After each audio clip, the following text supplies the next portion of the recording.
Hey, bienvenue dans ton Yann et Frank.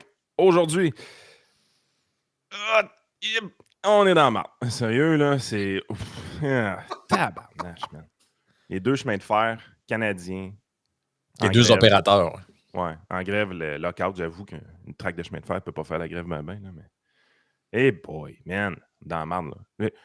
C'est chemin de fer, c'est pas grave, personne ne prend le train. Non, non, hey, les amis. Non. Hey, Même ça marche la vie, là. On est dans la marde dans tabarnak.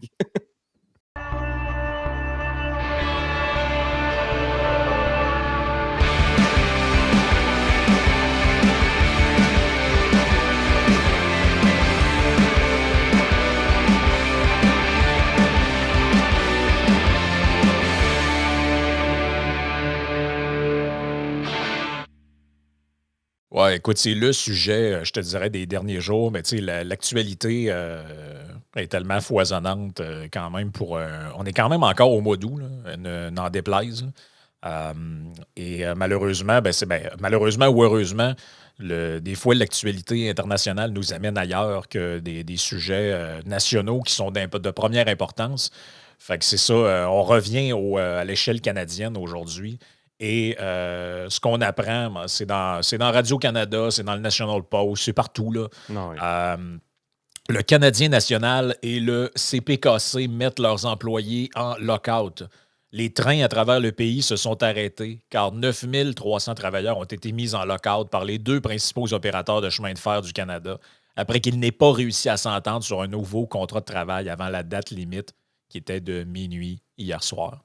Il s'agit du premier arrêt de travail simultané à la Compagnie des chemins de fer nationaux du Canada et du Canadian Pacific Kansas City. Selon l'Association des chemins de fer du Canada, l'arrêt de travail met fin à un trafic de marchandises d'environ 1 milliard par jour. Non, c'est capoté, man. Dont une partie a été arrêtée de façon préventive afin d'éviter que les marchandises ne soient bloquées en cas d'arrêt de travail. Tu sais, les fameuses chaînes d'approvisionnement, là. Ben, c'est ça, on est direct dedans. Là. Là, on est pas mal dedans. Puis la dernière fois qu'une marde de même est arrivée, c'est quand tu avais des Autochtones qui étaient couchés sur la traque de chemin de fer juste avant la pandémie. D'ailleurs, c'est la pandémie qui a mis fin à ça, parce qu'ils ont évacué le monde en disant il y a un virus, allez vous cacher. Ouais, puis il y a plein d'agriculteurs qui étaient dans le trouble parce qu'ils étaient plus capables de faire sécher. À ce moment-là. Exactement. Peut-être plus capables de faire sécher leurs grains. Puis... Mais c'est l'affaire, c'est que ce qu'on oublie, c'est que c'était localisé. Je veux dire, les chemins de fer roulaient pareil. Là. C'est juste qu'il y avait une portion dans l'Ontario, au Québec, qui ne marchait pas. Mais je veux dire, on était dans la merde avec des agriculteurs avec quelques jours de blocage. Mais là, c'est à la grandeur du pays. Là, c'est pan-national. Là. Les chemins de fer, en fait, je pense que c'est le défaut qu'on a maintenant. On prend tellement de choses pour acquis. Tu sais, les gens, il y a certaines personnes qui pensent que la viande, le steak haché, il pousse à l'épicerie. Oui, les œufs, ils sortent du comptoir et non pas de la poule. Là. Non, tu sais, puis il y a une tonne de biens de consommation qui sont importés de l'extérieur du pays.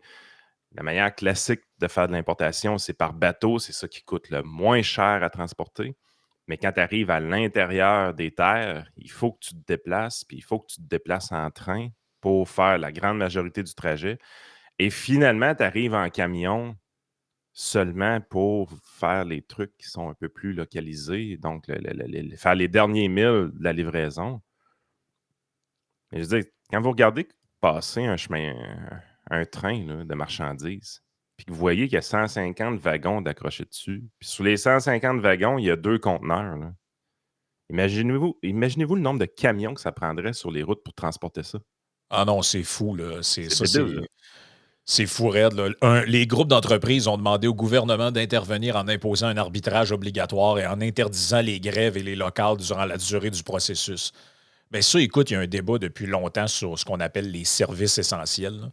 Mais ça, si c'en est pas un, ça fait pas de sens. Et si c'en est, ben écoute, l'éducation, c'est pas un service essentiel, apparemment. Éduquer les enfants, les envoyer à l'école, ce n'est pas un service essentiel. Il y a un psychiatre unijambiste qui nous a quittés l'année dernière qui disait le Québec haït les enfants. Quand tu vois que l'éducation n'est pas un service essentiel, quand on dit service essentiel, là, ça veut dire que, par exemple, c'est la raison pour laquelle les infirmières et les gens de la santé peuvent faire la grève, mais ils ne peuvent pas faire de bris de service. Ou l'hôpital ne peut pas dire ah ben parfait, lock-out, on ferme l'hôpital, on s'en va. Ça ne marche pas de même. C'est un service essentiel. Pourquoi? Parce que ça met la vie des gens en danger. On considère que c'est un droit fondamental de pouvoir avoir accès à ça et autres. Donc, normalement, et il y a des endroits sur la Terre où on ne s'entend pas sur la définition de ça. C'est pour ça que, tu te rappelles quand on avait montré les images de Paris ensevelis de déchets, c'est que là-bas, on considère que les éboueurs, c'est pas un service essentiel. Ah.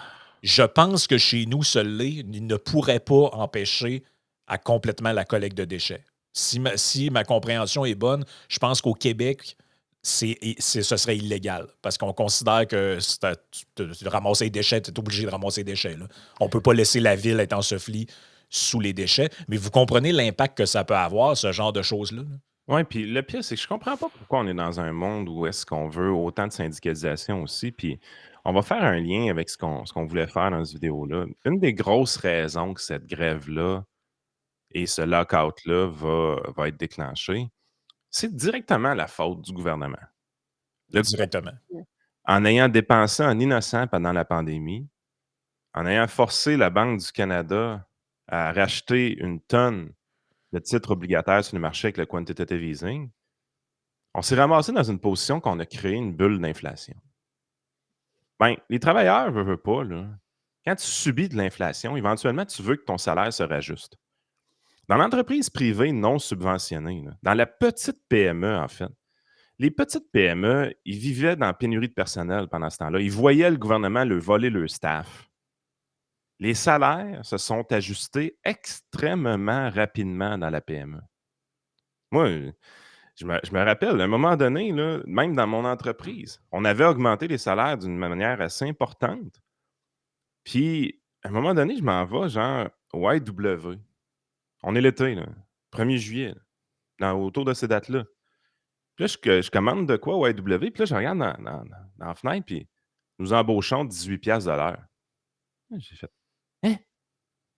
Qu'est-ce qui se passe?» J'ai appelé mon partner tout de suite, j'ai dit: «Écoute, ça ne marche pas, là. Il faut qu'on augmente le salaire de nos employés encore, là». Ah, ils ont augmenté il y a 6 mois. Chris, ils engagent à 18$ au IW, ça n'a pas de bon sens. J'ai Ben, dit: «On baisse les salaires tout de suite, là, right now», puis on l'a fait, là. Mais, tu sais, c'est comme la PME est versatile, elle s'adapte super rapidement, puis j'ai une tonne de clients propriétaires d'entreprises. Ils se sont adaptés extrêmement rapidement quand que l'inflation est arrivée. La grande entreprise, ça a été un peu plus long. La grande entreprise, les salaires se sont ajustés d'une manière classique, à peu près le 1er janvier pour la plupart, mais les hausses étaient relativement importantes. On a vu des 6 à 8 d'augmentation dans la grande entreprise. Les grandes compagnies d'assurance, par exemple, les banques. Les salaires se sont ajustés, mais moins rapidement que dans la PME, mais ils se sont ajustés assez vite. Puis évidemment, ce qui n'est pas arrivé, c'est un ajustement dans la fonction publique, parce que les autres sont tous syndiqués. Puis l'ajustement n'est jamais arrivé. Le gouvernement a profité de la crise inflationniste pendant un certain temps pour que les employés par personne lui coûtent moins cher. Puis pourquoi je dis par personne? Parce que les astis de tête n'ont engagé plein. Fait que il faisait comme un genre, il aurait fait des surplus budgétaires, mais comme ils nageaient dans l'argent, ils ont fait plus de programmes, ils ont engagé plus de monde. Ils sont imbéciles de même. oui. Puis quand ils sont arrivés pour dire hey, il faut négocier, mais surprise, les demandes syndicales, c'est du 15, du 20, du 25 Ben d'augmentation oui. qu'ils demandent. La police, là, ça c'est ce que je vais dire, c'est au niveau provincial, mais c'est le même débat fédéral. La police, les enseignants, Les infirmières. les infirmières, les employés de la SAQ, la SQ, regarde, nommez-les toutes, là. Tout le monde est en strike ou en menace de grève partout. Là. Puis là, le gouvernement, parce qu'il avait tellement utilisé son surplus, au lieu de prévoir qu'il fallait qu'il augmente ses salaires de son côté, il a utilisé ses surplus pour engager du monde, pour voler le staff aux entreprises privées, qui eux autres pédalaient dans le gravel. Là. Ben, Christy, Et faire des programmes. oui, et faire des programmes. Mais Christy, quand ils sont arrivés pour le temps de négocier, j'ai dit hey, on n'a plus une scène. Ben oui, bravo, Sherlock. Ah oui, c'est ça, bravo. Mais toutes les entreprises syndiquées, ça prend une éternité avant d'avoir un ajustement salarial. Par contre, quand arrive le moment où est-ce qu'ils peuvent faire la grève ou commencer à négocier, les demandes sont juste démesurées. Hein. Mais ils ne sont pas démesurés par rapport à ce qui devrait être payé. Ils sont démesurés par rapport au budget de l'année précédente. Mais pourquoi c'est comme ça? C'est que tu as un rattrapage d'inflation à faire sur 3-4 ans. Puis il y a eu des années à 6 d'inflation. Man, as-tu pensé le coût que ça donne dans le budget? C'est gigantesque. Mais ces entreprises-là qui travaillent avec une main-d'œuvre syndiquée ont une pensée à courte vue. Ils n'ont pas prévu que les salaires allaient augmenter autant. Ils sont tata comme ça, mais c'est même ça marche dans un monde syndical. Tout est à court terme. Fait que là, la fête, elle pogne. C'est la faute à qui, tout ça? Ben, c'est une des raisons pourquoi tu n'en veux pas d'inflation. Oui. L'inflation, ça amène au chaos social.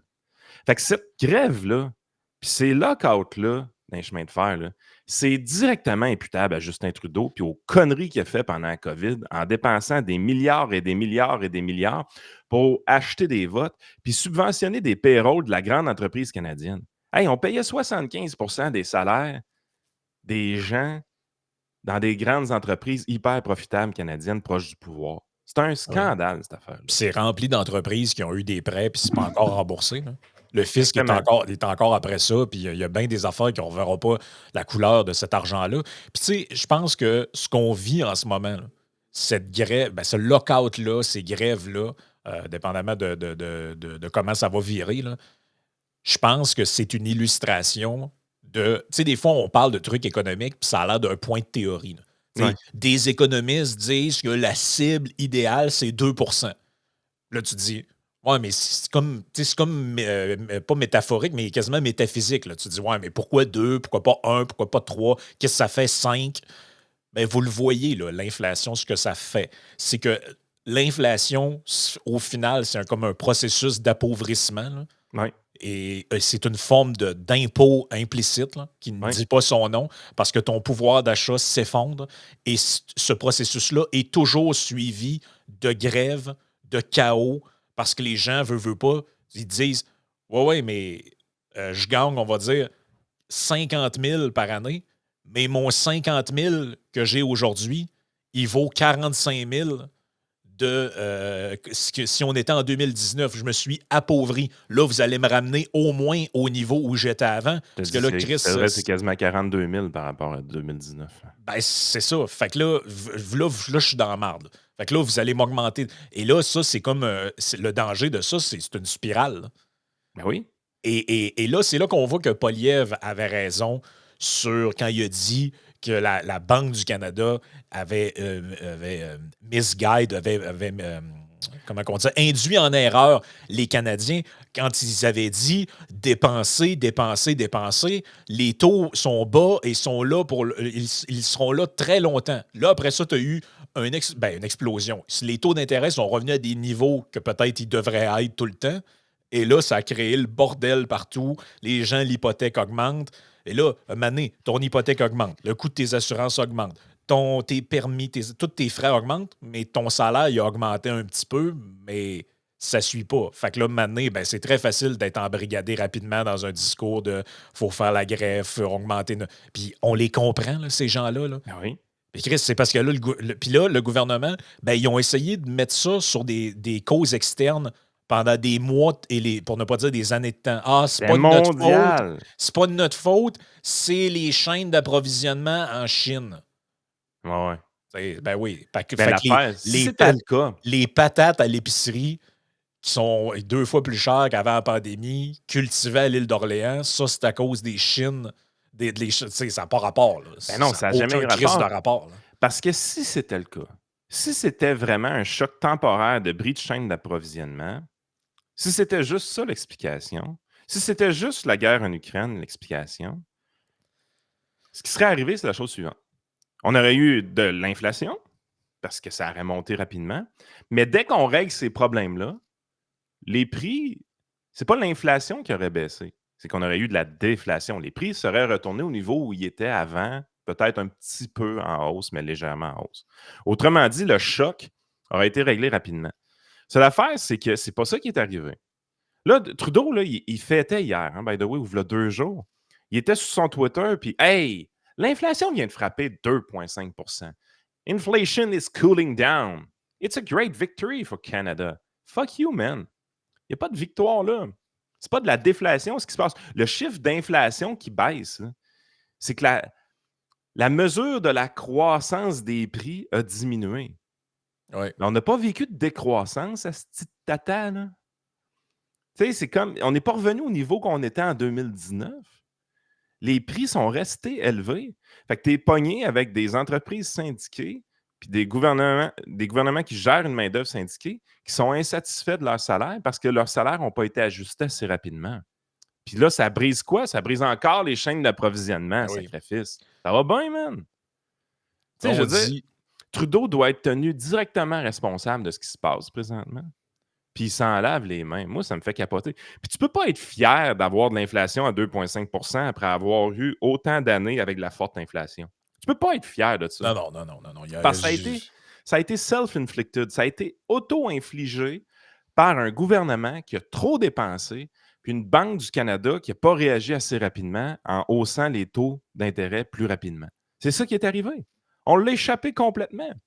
Puis on a infligé des dommages terribles à notre économie, puis aux familles, puis au budget des familles. Les gens se sentent plus pauvres aujourd'hui à cause de ça. Les jeunes ont de la difficulté à rentrer sur le marché immobilier à cause de ça. Mais on n'en tient pas responsable le gouvernement canadien. Moi, ça me fait capoter, cette histoire-là. On a passé notre temps à démoniser Pierre Poilievre dans nos médias canadiens en disant que ça n'avait pas d'allure de parler d'inflation tout le temps, puis que d'attribuer ça la faute à Trudeau, c'était injuste, ça n'a pas rapport, c'était un phénomène ouais, mondial. ouais, Non, c'est ouais, pas ouais. un phénomène mondial, sacrément, c'est un phénomène monétaire. Si tu imprimes de l'argent, tu vas finir par créer de l'inflation. C'est exactement ça qui est arrivé.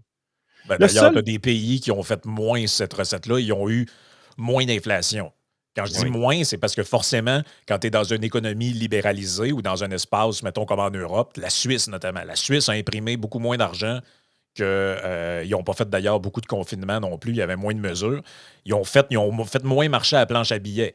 Mais forcément, si tu fais du commerce et de l'importation avec les pays autour qui, eux, ont du 7, 8, 10 d'inflation, ben, tu finis par en avoir toi aussi parce que les produits que tu importes sont plus chers qu'ils l'étaient. Là.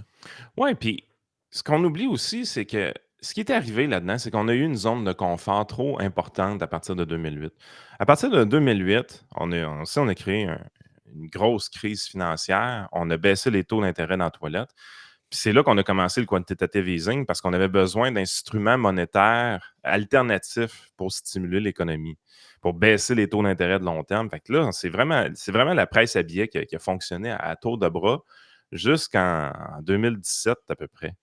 Et peut-être 2014 pour être vraiment exact. Et dans cette période-là, il y a eu des gains de productivité tout simplement incroyables qui ont permis de ne pas vivre d'inflation. Fait que même si on imprimait de l'argent en innocent en Occident, la réalité, c'est que le libre marché augmentait. La Chine exportait sa déflation, ce qui est complètement débile. Là, pour stimuler artificiellement leur économie, ils maintenaient leur devise artificiellement à basse. Puis, ils volaient les jobs des Américains, vous allez dire, mais c'est ce qui nous permettait, de l'autre côté, d'acheter des biens vraiment, vraiment pas chers. Puis, je mets la Chine, mais il y a plein d'autres pays qui ont fait ça Ce aussi. ce qui pourrait être le cas encore, Yann, si on ne s'obstinait pas avec les tarifs douaniers, entre autres, sur les véhicules électriques chinois. Là. Mais Si vous voulez vraiment que les Québécois roulent en char électrique, permettez à la Chine d'introduire ces modèles sur le marché. Ils ont des chars, là, 10-12 000, tu as un char électrique. ben, Il est peut-être pas si bon que ça, mais sacrément, c'est pas 60 000. Puis tu vois, les conservateurs errent aussi de leur Ben oui. côté en disant qu'ils veulent augmenter ces tarifs-là, puis que ça aurait dû être fait bien avant, tu sais. Fait que, on a une mécompréhension économique au Canada qui est extrêmement profonde. Mais quand il y a un phénomène qui nous arrive d'en face, tout le monde est surpris. Mais comment vous faites pour être toujours surpris de ça? C'est évident qu'on crée du chaos social avec de l'inflation. Ça fait Évident. des années que tout le monde le dit. Ça fait des années que tout le monde le sait. Ça fait des années que c'est écrit dans des livres économiques. Euh, Puis vous n'êtes même pas capable d'attribuer la responsabilité aux dirigeants qui ont exagéré les mesures fiscales. Vous êtes incapable d'en attribuer la responsabilité à une banque centrale qui a été laxiste pendant trop longtemps. Ben, to be fair, si tu regardes les sondages, je pense que les Canadiens ont déjà jugé que ce gouvernement-là était à mettre aux poubelles. Je pense pas qu'ils peuvent. Là, ils sont comme à leur plancher. Là, Mais quand je dis ça, Je pense que c'est plus les médias exact. qui font pas de job. Parce que les Canadiens, eux, ça fait longtemps qu'ils ont compris qu'il fallait qu'ils dégagent. Là. Exactement. Puis ça, c'est tout le temps le paradoxe dans l'histoire, là. On dirait que la population, c'est toutes des épais, mais ils comprennent des choses bien avant les gens des médias qui, eux Oui, autres, pensent qu'ils sont supérieurs intellectuellement parce qu'ils ont fait un bac en com. Euh, tu sais, ça, c'est vraiment le grand paradoxe dans oui, l'histoire. ben, le chroniqueur de la presse qui pense qu'il doit expliquer au plouc de la population que l'inflation est causée par la guerre en Ukraine. Or, le plouc en question, ça fait longtemps qu'il a compris qu'à la prochaine élection, Trudeau, il faut qu'il le calisse dehors. Exactement. Ça Mais prendrait là, peut-être un peu d'humilité des fois, là. le bordel est pogné, mais je veux dire, il faut que ça se règle rapidement parce que les chaînes d'approvisionnement qui ne fonctionnent pas, là, Ben, vous n'avez regarde, pas idée de ce que ça peut scraper, là. les secteurs touchés comprennent notamment l'agriculture, l'exploitation minière, l'énergie, la vente au détail, l'automobile et la construction. Les J'aurais ports, pu dire tout. finalement, à peu près toutes, là. Les ports craignent que les conteneurs s'accumulent sur les quais alors que les marchandises ne sont pas transportées, ce qui provoquerait des embouteillages le long de la ligne et inciterait certains transporteurs à se réorienter vers des terminaux américains. Plus de 32 000 usagers, tantôt tu disais qu'il n'y a pas beaucoup de monde qui se transporte, mais quand même, plus de 32 000 usagers du rail à travers le pays devront également trouver de nouveaux itinéraires pour se rendre au bureau. Les lignes touchées par l'arrêt potentiel sont le West Coast Express TransLink de Vancouver, la ligne Milton Metrolinx de la gare d'Hamilton, la ligne Lakeshore dans le Grand Toronto, ainsi que la ligne Candiac, Saint-Jérôme, Vaudreuil, Hudson, d'Exo dans la région de Montréal. Fait que quand même, là, c'est quand même des lignes de transport Ouais, c'est aussi primordial. qui sont relativement importantes. Et l'autre affaire, c'est ce qui est rapporté dans le National Post, le conflit ferroviaire met la capitale du pétrole canadien au bord du gouffre. 114 100 barils de pétrole sont traités chaque jour à Lloydminster. La petite ville frontalière, surnommée la capitale du pétrole lourd du Canada, pourrait être durement touchée par un arrêt ferroviaire. Gerald Albert, le maire de Lloydminster, a déclaré mercredi au National Post que les habitants de la ville espèrent le meilleur, mais se préparent au pire, car les arrêts ferroviaires pourraient faire des ravages sur un réseau de transport régional qui fonctionne déjà à pleine capacité. Les gens font tout ce qu'ils peuvent tant qu'ils peuvent, a déclaré le maire, ajoutant que les wagons quittant la ville se remplissaient rapidement. Quelques 114 000 barils de pétrole sont traités chaque jour dans cette ville qui abrite à la fois une usine de valorisation et une raffinerie d'asphalte et sont acheminés via un réseau complexe de chemins de fer, de pipelines et de camions-citernes. Le maire a déclaré que le rail est souvent le mode de transport le plus économique pour les produits pétroliers lourds fabriqués à Lloydminster comme l'asphalte. Parce que oui, le pétrole, c'est pas juste du gaz que tu mets dans un char, c'est Non. beaucoup d'autres produits, là. Il estime qu'un arrêt ferroviaire prolongé pourrait ralentir l'activité économique de la ville de 20 à 25 Aïe, aïe, aïe, aïe, aïe, soulignant aïe, les aïe. interdépendances entre la production pétrolière et d'autres secteurs de l'économie locale tels que la vente au détail et l'hôtellerie. Et il en est maintenant à sa 8e année en tant que maire et a déclaré que le trafic ferroviaire avait augmenté au cours de son mandat, notamment du fait que les projets de pipeline Keystone étaient au point mort. Ça aussi, c'est l'autre affaire. Ça C'est a que, été fermé par Biden, ça. ben oui, c'est que le monsieur qui cherche son nom puis qui a de la misère avec le téléprompteur, là, il se trouvait bien drôle de fermer ça, mais il nous a mis dans la marde. Il nous a mis dans la marde, pourquoi? Parce que ça a augmenté notre dépendance au chemin de fer. Écoute, observez, sérieusement, dans les prochains jours, si cette grève-là dure longtemps, minimalement observez, puis apprenez comment votre économie est fragile. Apprenez comment c'est difficile à amener un produit dans votre assiette. Comment c'est difficile de remplir les tablettes de votre magasin préféré. Comment c'est difficile de faire de l'exportation. Comment c'est difficile de faire de l'agriculture. Observez. Vous allez apprendre des choses dans les prochaines semaines. On est les chaînes de transport, la logistique d'approvisionnement, c'est quelque chose qui est extrêmement sous-estimé et trop pris pour acquis.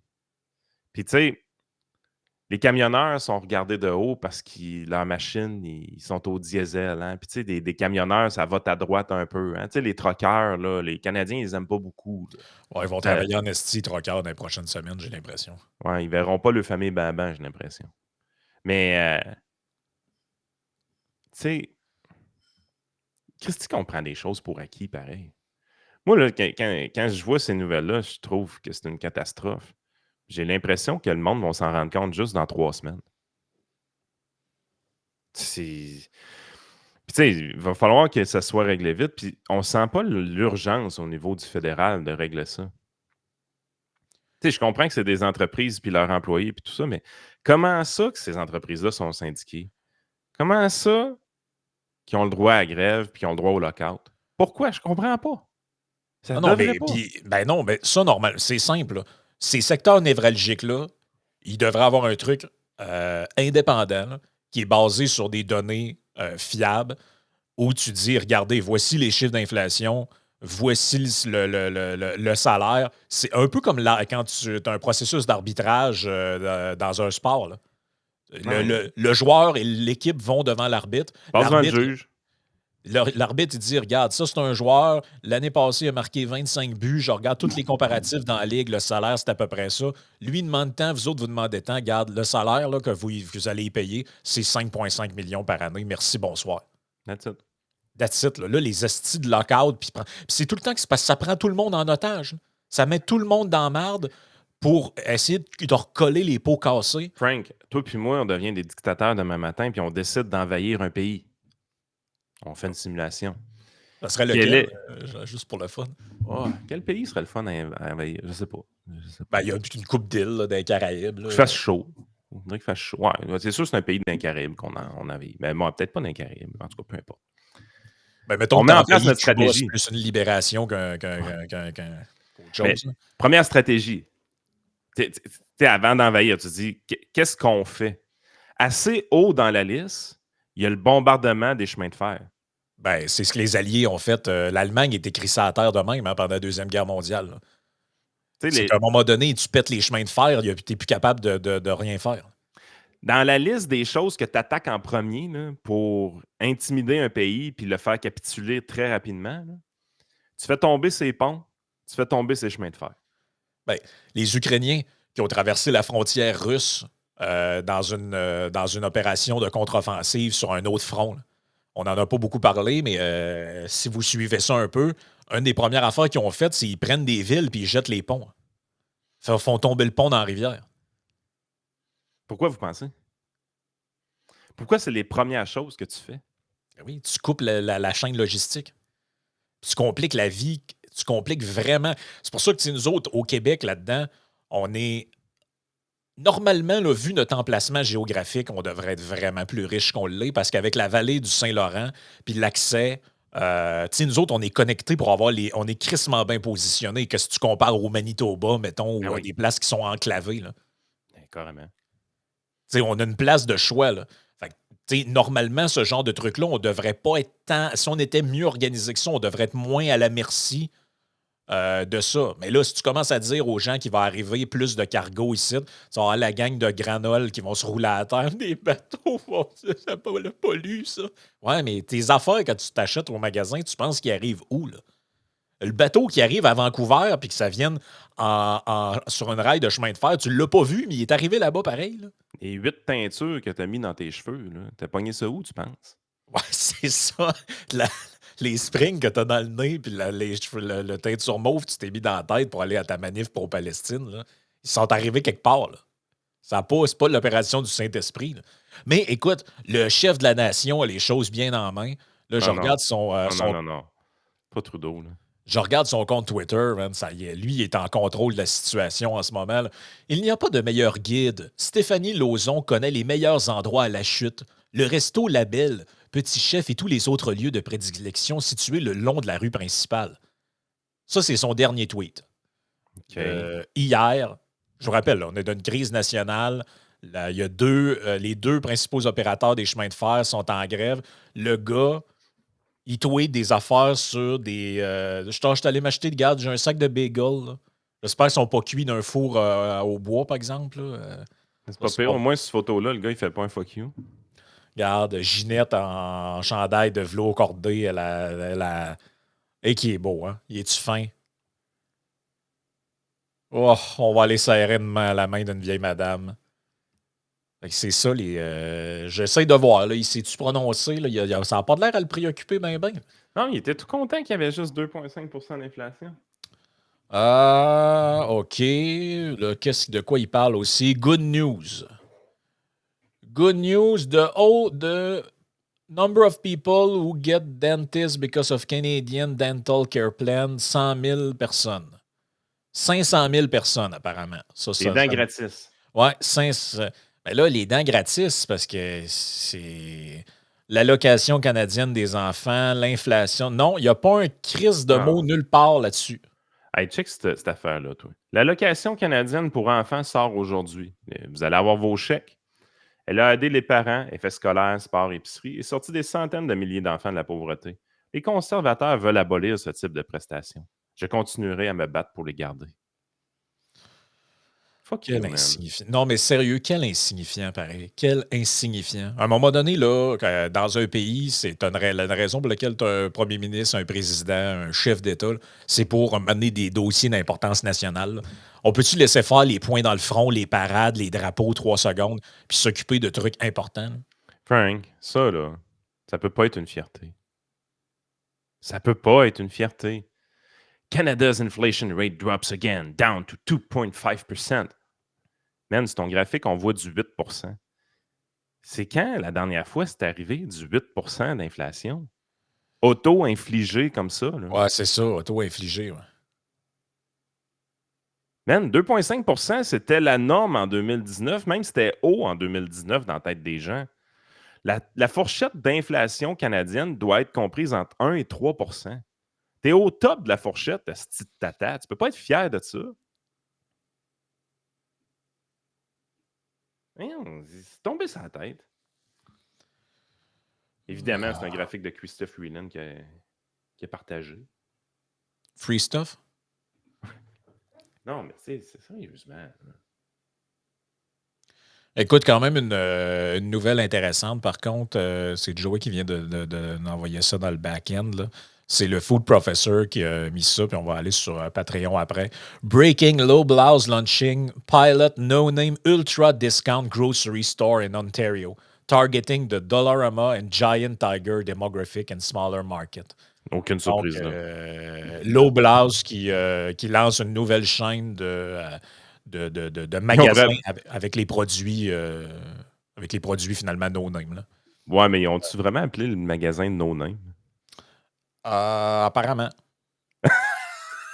c'est pas moi. Aïe, aïe, man, ça va être jaune, solide, les affaires.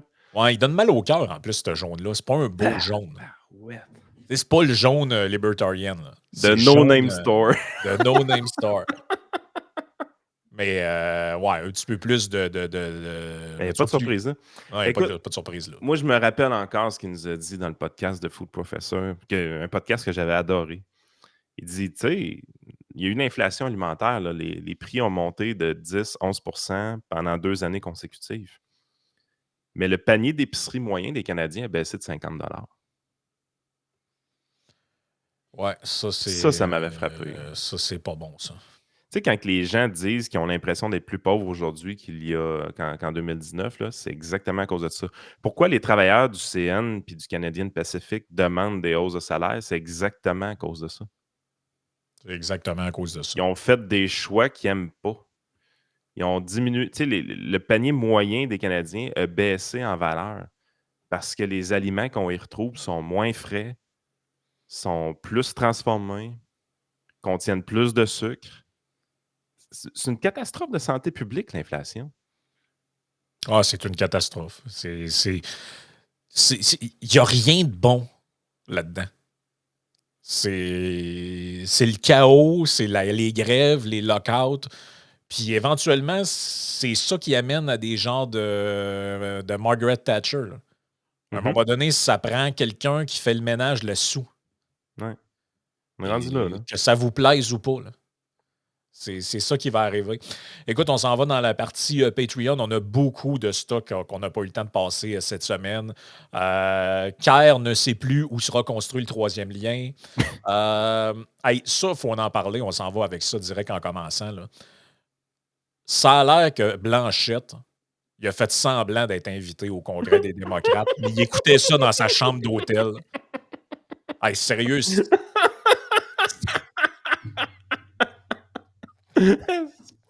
Pas bon. Aïe. Puis quand Joanne Marcotte a ri de lui par rapport à ça, il l'a bloqué. Fait que lui, il était dans sa chambre d'hôtel en train de bloquer du monde sur Twitter.